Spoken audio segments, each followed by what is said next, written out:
The history of the Bovet house goes back almost 2 centuries when Edouard Bovet made the decision to found his own watchmaking house in 1822. A young visionary who, after spending time in London, left his village of Fleurier and discovered mainland China. At that time, the Chinese emperor fell madly in love with Bovet timepieces, with their watchmaking expression, both from a mechanical point of view and as a unique decorative art. And almost 2 centuries later, today, all of us are in the factory to discover that tradition, fine work and heritage that are still respected and even pushed further.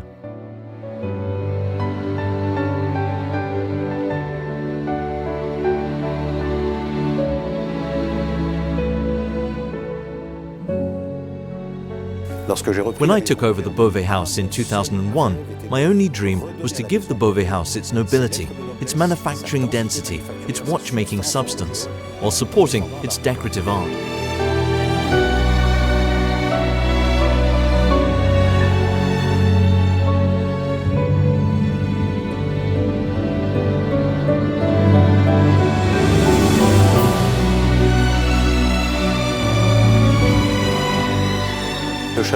The castle of Moutier belonged to the Bovet family, and I fell in love with it. It's on a human scale to better protect its heritage and look to the future. As much as the Château de Moutier is the symbol of the Bovet family, the Dimier factory is truly the place where my passion for this house and for fine watchmaking is shown.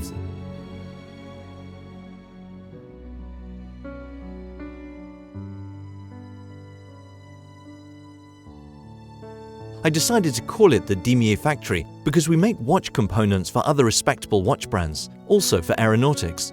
We also make components for the medical field.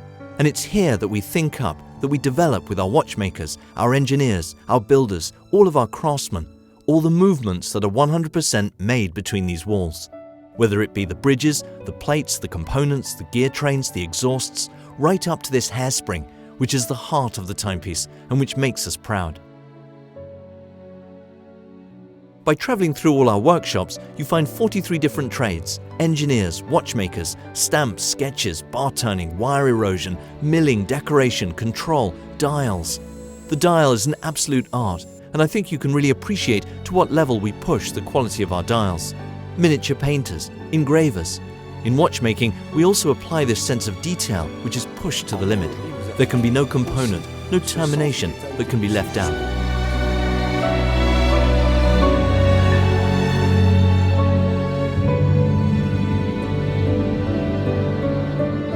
A collector who doesn't see the components when the movement is assembled must be just as proud and happy to see the invisible part of the components, the latter having to be finished in the same way as the visible part.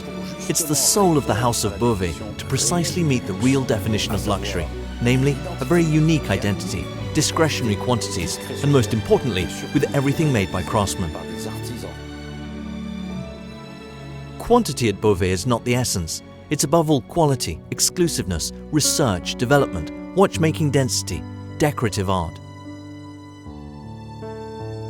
You see, within the walls of the Dimier factory, you have 62 artisans in 43 different trades. It's a perfectly unique example in the independent scope of Swiss watchmaking. And it's precisely here that, within its walls, with the artisans, that we think up and develop our timepieces. We have 2 cases, one that characterizes the whole heritage of the Bovet house, namely the timepiece with its bail and its magical Amedio system, and this recital case.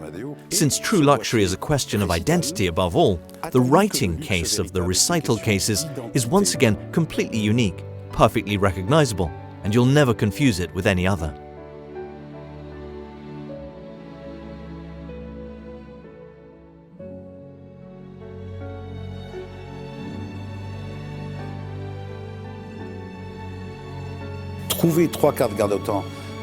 Among the 3 or 4 timepieces that best symbolize the house, I would cite the Braveheart, which is a magnificent technical feat in this very emblematic Amedio case.